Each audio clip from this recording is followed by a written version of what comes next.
Hey, Ms. Munson, thank you so much for meeting with me. I just wanted to go over with you. I came and observed on Wednesday, the 21st, and I came at the start of a math lesson.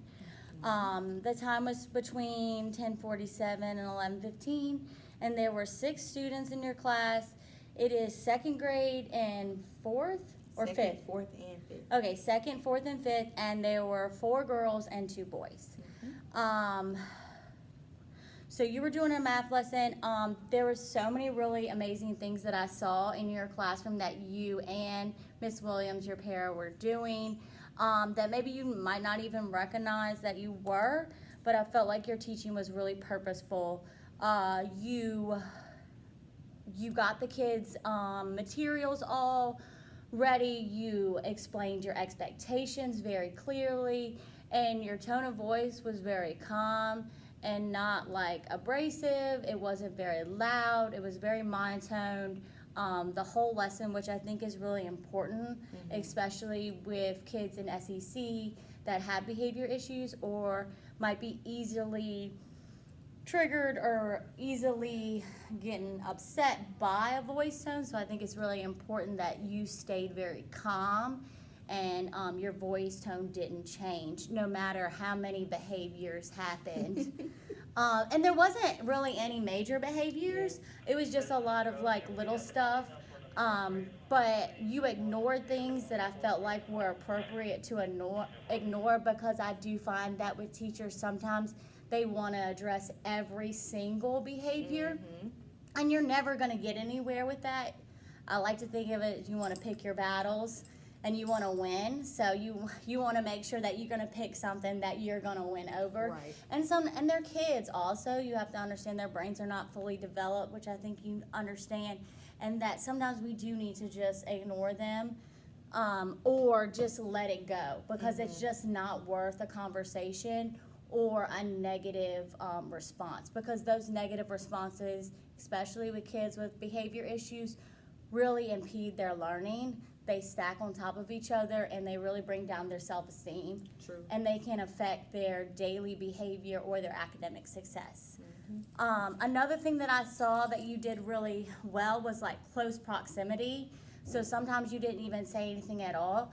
You would just walk near the student, and that also is a great way where you don't even have to say anything, and students will it's a way you can redirect the student without even saying anything, because once again the words that we say do matter to our students and they impact them. Some teachers I feel like think that it doesn't matter. It does. They remember, and they're going to remember more of the negative than they are of the positive. So, and you were constantly giving a lot of positive feedback, like good job, thank you for answering. One of the things that I saw that I loved the most was with one of your students. She was really struggling to stay on task. She was playing with a lot of her material. She was throwing them a little bit and getting out. She was going back to her desk. But you said some things that I thought was a really great way to redirect the student in a positive way. You reminded the student of how good they had been doing for the consecutive days and how you wanted to see that person again. And I thought that was really great because it's not very negative. It's saying I know I can see, I know you're able to do it. And so let's do it. So I thought that was just a really great way. I don't see a lot of that in the classroom, that teachers take the time to really think about the things that you're saying to your students, because it matters. A lot of our students get fussed at a lot at home, or yelling is just the way of communication. And here at school, we're trying to teach them that that's not the right way. Right. And so you have to model that also yourself. Because the kids are watching you all the time in everything you do. I'm trying to go think about what else. I also liked how you use different forms of communication. So to check for understanding, you use the thumbs up. So even though not every student was participating in the question, you might have asked one student, "Oh, can you give me the answer?" But then you included the whole class in that answer by saying, "Do we agree? Do we disagree?" And I think that's a great way of keeping the kids engaged, making them feel like their work matters, and it's nonverbal. So if I'm not feeling like I don't want to talk, I don't have to talk, but I can do a thumbs up. Right. So I think that that's really good. I also saw that, like, when you redirected that child that was struggling, she then decided to do the work and you picked her first to respond, which I think is just such a critical moment, because a lot of times we pass up that opportunity because I don't know why. I could, They feel a type of way like when it's like you've told me to do this, that, and the third, and now when I'm raising my hand or when it's time for somebody to speak out, you don't even pick me. So they just feel like, well, why did you even do that in the first place? Or why am I doing this work when Right. you're not even going to recognize me? Right. So I think, like, taking that moment right away and picking, like, calling on her to respond was reinforcing that good behavior, keeping her back on track, and also letting her know that, like, you're watching her and you want her to participate. Like, she matters. Like, she has a place in this classroom. I also just loved the way one of the students was answering a question, and I liked how you said, "You don't need a rush. We're going to wait for you." Because I think a lot of our kids have anxiety. School is really difficult and hard, especially if you have struggled academically and behaviorally. And getting up in front of a class, no matter how many or few people it is, it still can be very intimidating. So I think, like, just giving them, like, okay, take your time. It's okay. We're all good. We're here with you. Is just another way to kind of settle any anxieties and to get, to understand that we don't all need to answer quickly. Sometimes it takes us some of us need a little bit longer processing time than others, and it doesn't mean that we're any less smart than anyone else, but we just all learn differently and we all communicate differently. I think,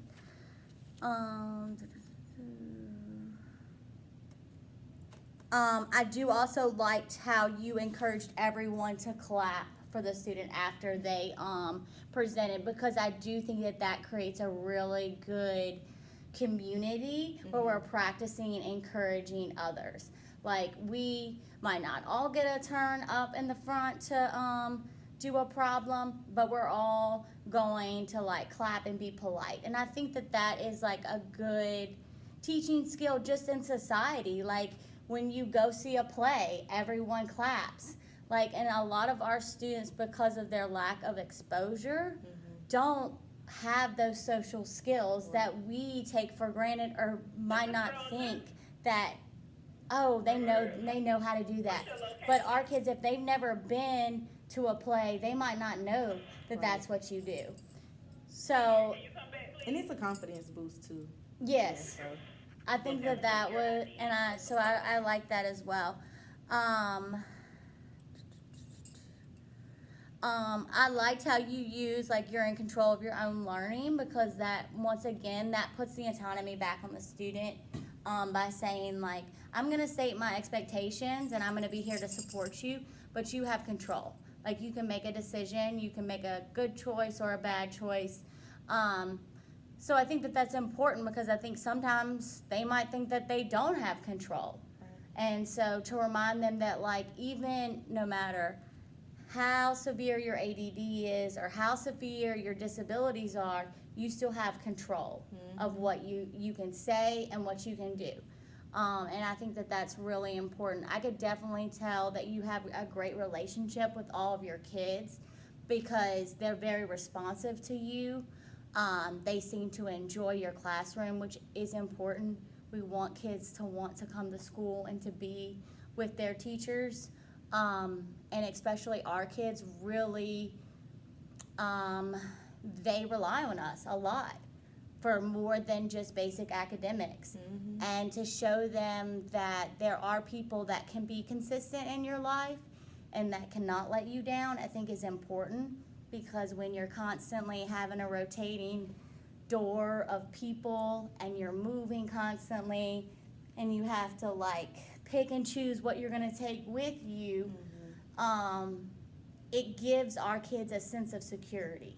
Yep. That like you don't have to worry about all of those problems, because like I'm here and I'm going to take care of you. Like I'm going to make sure you have everything you need to be successful. Yeah. So I really enjoyed. I'm excited to come back and see again. So this is me and my supervisor talked about. She has created her own stoic checklist, and I did this in Texas.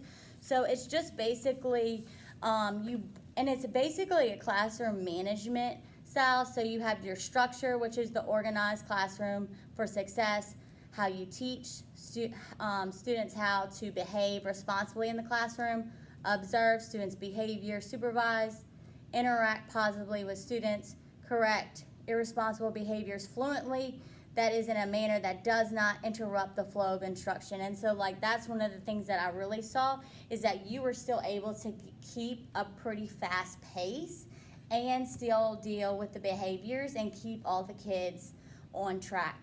And I really felt like they learned what the skill that you were teaching because of your classroom management tactics that you used, and because like you didn't get flustered, you didn't raise your voice, you didn't, the behaviors did not escalate. All they did was de-escalate. And that's like another thing that I'm trying to get teachers to understand, is like you, as the adult, you have control over whether the behavior escalates or de-escalates. Now, sometimes we can't stop the behavior. Sometimes our students have to go through their meltdowns, but we can kind of make sure that it doesn't get worse. Yeah. And sometimes a lot of that is, I actually watched a video the other day, in a neuroscience, someone was talking about how when a kid is going through like a 10 meltdown level, it's actually like the worst thing to talk to them, because the brain is going through, it's actually like not able to retain those words. So using like nonverbal tactics really help to really still be there for the student and help them through their meltdown, but not escalate their behavior. So going back to the stoic checklist, like I said, I definitely think you corrected consistently. You were calm. You were immediate. You were brief. That's also another thing, is like a lot of the times I see teachers, they just are harping on. I'm like, no, we need to like state your expectation, let the student know, and you move on.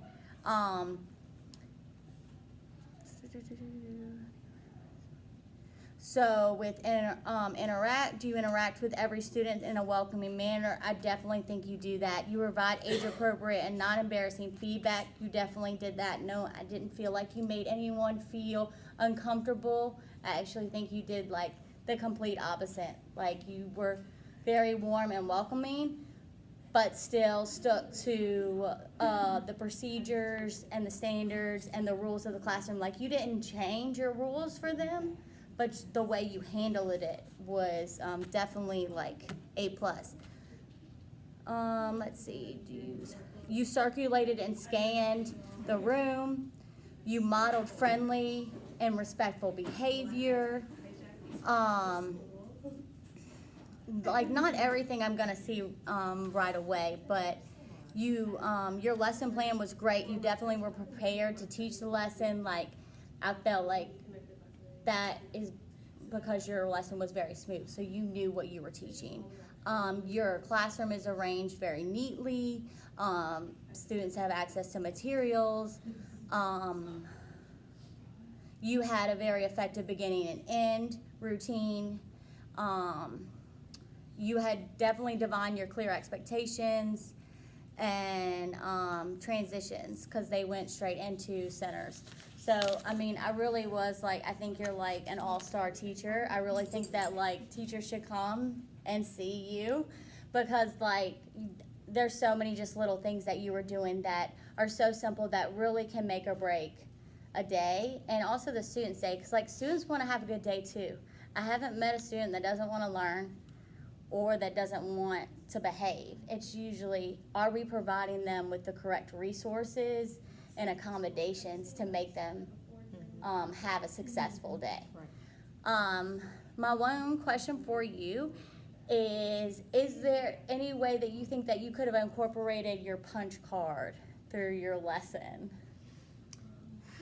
Because I was reflecting on that with my supervisor, because I felt like it would have taken too much time to do it, like, because your flow. We use punch cards like caught being good. Okay. So it's not like just because you do something little that's good. Okay, so it's for big. that we do like PBIS points, stuff like that. But like for the punch cards, it has to be like you've had an amazing day. Okay. Like, yes. So could there have been an opportunity to provide some positive reinforcement, like through PBIS points or something during the lesson that could have been, especially when I was like checking, like walking around and checking to see who was actually paying attention, who was doing their work. Yeah, I could have been like, okay, we're gonna give some points to the people who are doing what they're supposed to do, points to the people who are actually using the strategy, like stuff like that. All right, well, thank you so much. I really appreciate your